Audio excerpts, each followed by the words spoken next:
Start करते हैं ecology series के पार्ट 46 से, जिसमें हम लोग पढ़ेंगे green house effect and global warming के बारे में। The term green house effect has been derived from a phenomena that occurs in a green house.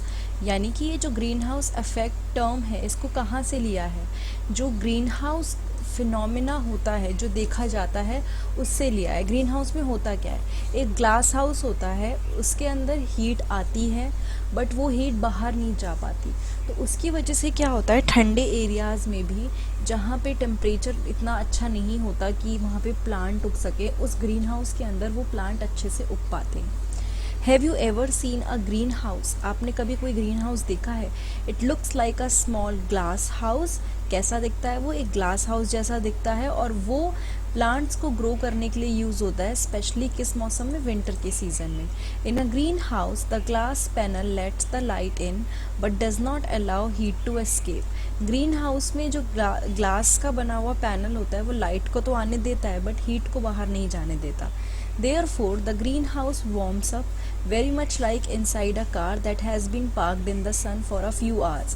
तो उसकी वजह से क्या होता है, जो ग्रीन हाउस है वो गर्म हो जाता है, एक ऐसी कार की तरह जिसको अगर आप धूप में पार्क कर देते हो तो वो अंदर से कितनी गर्म हो जाती है। ठीक है, लेकिन ये तो प्लांट के लिए अच्छा फिनोमिना है अगर आप करते हो, लेकिन इसका जो green house affect term use हुआ है यहाँ पे, ये बेसिकली एक नेचर में होने वाली चीज़ है जिसका बहुत ही नेगेटिव इम्पैक्ट होते हैं। अब हम उसको डिटेल में पढ़ेंगे। The green house affect is a naturally occurring phenomena which is responsible for heating the earth surface and atmosphere. यानी कि ये जो ग्रीन हाउस अफेक्ट है, इसकी वजह से क्या होता है, अर्थ सरफेस हीट होती है, एटमॉस्फेयर हीट होता है, और ये एक होने वाला फिनोमिना है। You would be surprise to know that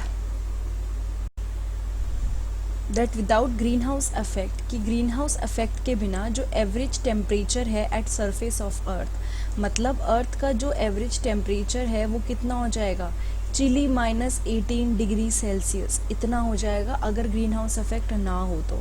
ठीक है, अगर प्रेजेंट हमारा 15 डिग्री सेल्सियस है तो ग्रीन हाउस गैस के बिना -18 पे चला जाएगा, इतना ठंडा हो जाएगा। In order to understand the green house effect it is necessary to know the fate of the energy of sunlight that reaches the outer most atmosphere. अगर आप समझना चाहते हो कि ग्रीन हाउस अफेक्ट क्या होता है, तो इट इज़ नेसेसरी, मतलब ये ज़रूरी है कि आप समझो कि जो एनर्जी सनलाइट की होती है, जब वो एटमॉस्फेयर तक पहुंचती है तो एक्चुअली होता क्या है।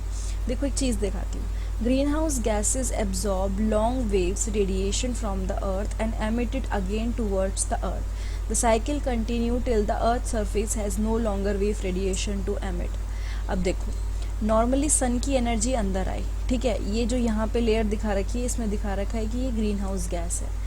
नॉर्मल कंडीशन में क्या होता है कि ये आपकी बाहर निकल गई, ठीक है, ये थोड़ी थोड़ी अंदर रुकी वरना बाहर निकल गई सन रेडिएशन। लेकिन ग्रीन हाउस गैसेस की वजह से क्या होता है, वो अंदर तो आ रही है बट वो बाहर नहीं जा पा रही, और जितनी ज़्यादा ग्रीन हाउस गैसेस होंगी उतना ज़्यादा अर्थ का टेम्परेचर बढ़ेगा, क्योंकि गैसेस बाहर नहीं जा पाएंगी।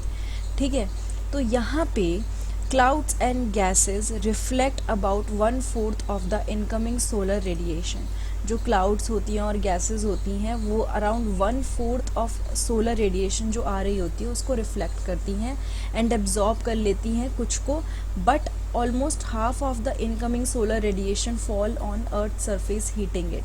अब उसमें क्या होता है, कई सारी तो अब्जॉर्ब हो जाती हैं बट हाफ से ज़्यादा, ऑलमोस्ट हाफ ही जो सोलर रेडिएशन है वो अर्थ सरफेस पे गिरती है और क्या होती है, उसको गर्म कर देती है।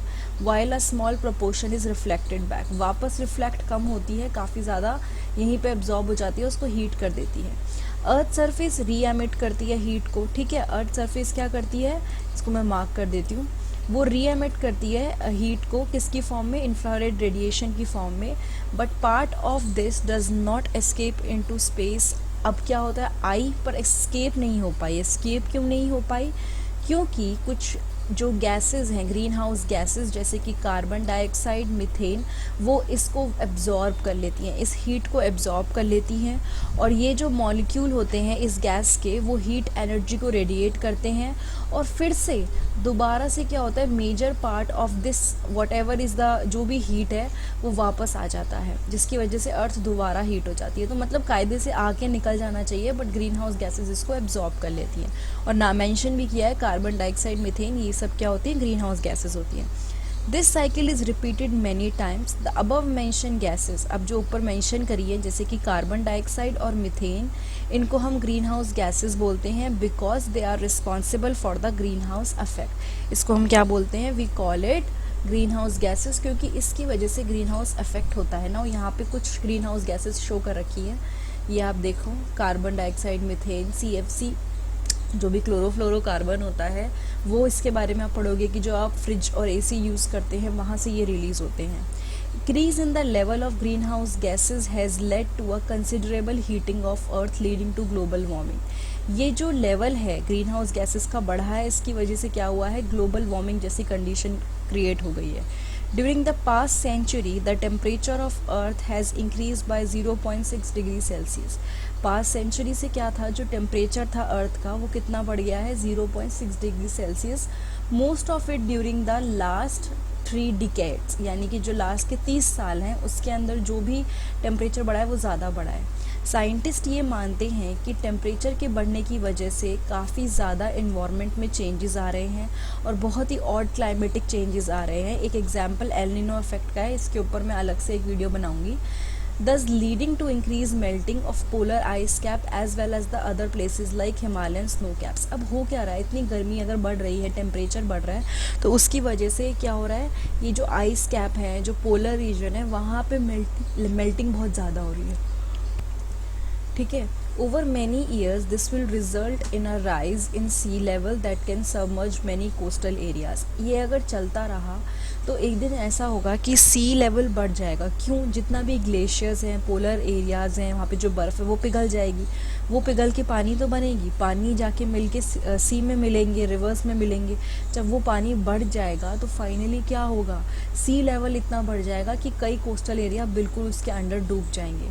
जो total spectrum of changes that global warming can bring about is subject that is under active research, यानी कि क्या क्या चीज़ें, क्या क्या चेंजेस इस ग्रीन हाउस अफेक्ट की वजह से आ सकते हैं, ग्लोबल वार्मिंग की वजह से आ सकते हैं। Global warming is basically heat up of the sun. तो ये चीज़ें क्या हैं, अभी भी इस पर रिसर्च हो रही है।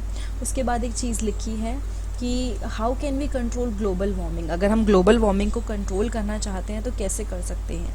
इसमें cutting down of fossil fuel, ठीक है, फॉसिल फ्यूल्स को हम यूज़ करना कम करें। एनर्जी यूसेज ढंग से करें, मतलब कोई भी चीज़ अगर हम यूज़ करें, पहली बात तो इलेक्ट्रिसिटी वेस्ट मत करो और ज़्यादा से ज़्यादा मतलब कम से कम प्रोडक्शन में ज़्यादा से ज़्यादा चीज़ों को यूज़ करने की कोशिश करो। रिड्यूसिंग डिफॉरेस्टेशन, पेड़ कटना कम होने चाहिए, ट्रीज़ ज़्यादा ग्रो होने चाहिए। ह्यूमन पॉपुलेशन थोड़ा कम होना चाहिए, ग्रोथ बढ़नी नहीं चाहिए।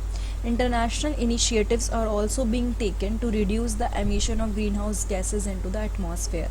बहुत सारे इंटरनेशनल ऑर्गेनाइजेशन और बहुत सारे लोग मिलके काम कर रहे हैं ताकि जो ये ग्रीन हाउस गैसेस का एमिशन है वो थोड़ा कंट्रोल में आए, कम से कम हो, उसके ऊपर मतलब थोड़ा कंट्रोल रखा जा सके। तो एक हम तो नॉर्मली पढ़ रहे हैं, ठीक है, बुक्स वगैरह में, बहुत सारी ऑर्गेनाइजेशन है जो बहुत थॉरोली इस पर वर्क कर रही हैं और कोशिश कर रही हैं कि इसका इफेक्ट कम से कम हो। तो ये पार्ट था जिसमें हम लोगों ने पढ़ा about global warming and about green house gases. Green house gases को ग्रीन हाउस गैस क्यों बोलते हैं ये हमें पता चल गया, ग्रीन हाउस इफेक्ट को ग्रीन हाउस इफेक्ट क्यों बोलते हैं ये हमें पता चल गया। तो ये हमारा पार्ट 45 था, जिसमें हमने 46 था, जिसमें हम लोगों ने देखा कि किस तरह से ग्रीन हाउस और ग्लोबल वार्मिंग आपस में एक दूसरे से रिलेटेड हैं। अगर ये वीडियो आपको अच्छी लगी है तो प्लीज़ लाइक, कमेंट, सब्सक्राइब और शेयर करना मत भूलिएगा। ऑल्सो इस इकोलॉजी सीरीज़ का जो पूरा का पूरा जितने भी मैंने पार्ट अभी तक कवर किए, मैंने डिस्क्रिप्शन बॉक्स में लिंक दिया है उस प्लेलिस्ट का, जहाँ पे जाके आपको सारे पार्ट मिल जाएंगे। वरना डायरेक्टली मेरे चैनल पे जाइए और ecology series with Indian study YouTuber पे देखिए, वहाँ पे आपको सारे इकोलॉजी के पार्ट मिलेंगे। वरना प्लेलिस्ट और होम पेज पे बायोलॉजी सेक्शन के अंडर आपको जो भी चीज़ें चाहिए वो आपको वहाँ मिल जाएंगी। Thank you so much.